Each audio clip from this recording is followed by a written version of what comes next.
भारत रत्न से सम्मानित स्वर कोकिला लता मंगेशकर की गिनती अनमोल गायिकाओं में होती है। संगीत की मलिका कहलाने वाली लता मंगेशकर को कई उपाधियों से नवाजा जा चुका है।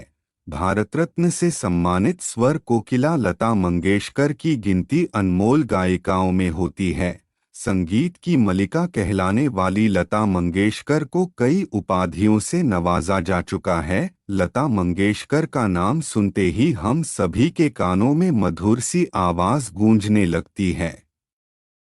लता मंगेशकर 30,000 से ज्यादा गाने गा चुकी हैं। लता ही एकमात्र ऐसी शख्सियत थीं जिनके नाम पर पुरस्कार दिए जाते हैं।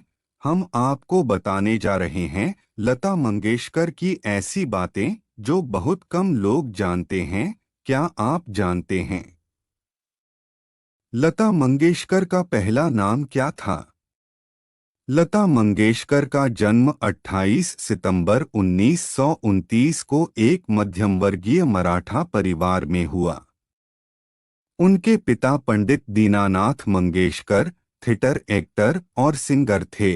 लता का पहले नाम हेमा था, लेकिन उनके पिता दीनानाथ मंगेशकर के एक नाटक भावबंधन में एक चरित्र लतिका से प्रभावित होकर उनका नाम लता कर दिया गया। राज कपूर जी ने फिल्म सत्यम शिवम सुंदरम में मुख्य किरदार लता जी को ही दिया जा रहा था। राज कपूर जी ने पटकथा लता मंगेशकर को ही आधार बनाकर लिखी थी, लेकिन उन्होंने हीरोइन का किरदार यानी पर्दे पर रोल करने से साफ मना कर दी थी, तो बाद में जीनत अमान से यह रोल करवाया गया था। लता मंगेशकर के पिता जाने माने संगीतकार एवं एक्टर तथा ज्योतिष पंडित दीनानाथ मंगेशकर ने लता जी को उनकी प्रतिभा को भांप लिया था और बचपन में ही उन्हें कहा था कि तुम आने वाले समय में बहुत प्रसिद्धि हासिल करोगी। और यह कहने के कुछ ही दिनों के बाद उनके पिता दीनानाथ मंगेशकर दुनिया छोड़ के स्वर्ग सिधार गए। उनके पिता दीनानाथ मंगेशकर एक कुशल रंगमंचीय गायक थे। दीनानाथ जी ने लता को तब से संगीत सिखाना शुरू किया। जब वे 5 साल की थी, उनके साथ उनकी बहनें आशा, उषा और मीना भी सीखा करती थीं। जब उनके पिता की मौत हुई थी तब लता केवल 13 वर्ष की थीं। नवयुग चित्रपट फिल्म कंपनी के मालिक और इनके पिता के दोस्त मास्टर विनायक कर्नाटकी ने इनके परिवार को संभाला और लता मंगेशकर को एक सिंगर और अभिनेत्री बनाने में मदद की। पिताजी के मरने के कारण पारिवारिक बोझ लता जी के ऊपर आ गई। बचपन से तो उन्हें संगीत में रुचि तो थी ही, वो संगीत की दुनिया में अपना कार्य बढ़ाती चली गई। लता जी को पहली बार मंच पर गाने के लिए 25 रुपए मिले थे। इसे वह अपनी पहली कमाई मानती थी। लता ने पहली बार 1942 में मराठी फिल्म किती हसाल के लिए गाना गाया। लता के भाई हृदयनाथ मंगेशकर और बहनें उषा मंगेशकर, मीना मंगेशकर और आशा भोसले सभी ने संगीत को ही अपना करियर के रूप में चुना। कुमार दिलीप कुमार लता मंगेशकर को अपनी छोटी बहन मानते हैं। लता भी बताती हैं कि बॉलीवुड में वो जिसे सबसे करीब मानती हैं तो वो दिलीप कुमार ही हैं। एक बार दिलीप कुमार लता मंगेशकर से गुस्सा हो गए थे। 1974 में लंदन के रॉयल एल्बर्ट हॉल में लता मंगेशकर अपना पहला कार्यक्रम कर रही थीं, तो उसकी शुरुआत करने के लिए दिलीप कुमार को बुलाया गया था। दिलीप कुमार अपने काम को बड़े सलीके से अंजाम देते थे और छोटी बातों पर बेहद ध्यान देते थे। पाकीज़ा के गाने इन्हीं लोगों ने ले लिया दुपट्टा मेरा के साथ इस कार्यक्रम की शुरुआत करने के विचार से वह नाराज हो गए थे।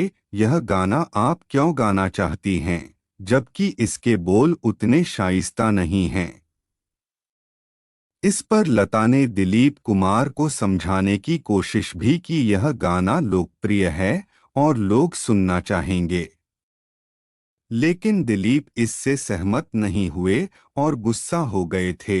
यतीन्द्र मिश्र की किताब लता सुरगाथा में उन्होंने बताया, मैं अक्सर रिकॉर्डिंग करते करते थक जाती थी और मुझे बड़ी तेज भूख भी लग जाती थी। उस समय रिकॉर्डिंग स्टूडियो में कैंटीन होती थी, मगर खाने के लिए कुछ बेहतर मिलता हो ऐसा मुझे याद नहीं, सिर्फ चाय और बिस्किट वगैरह मिल जाते थे।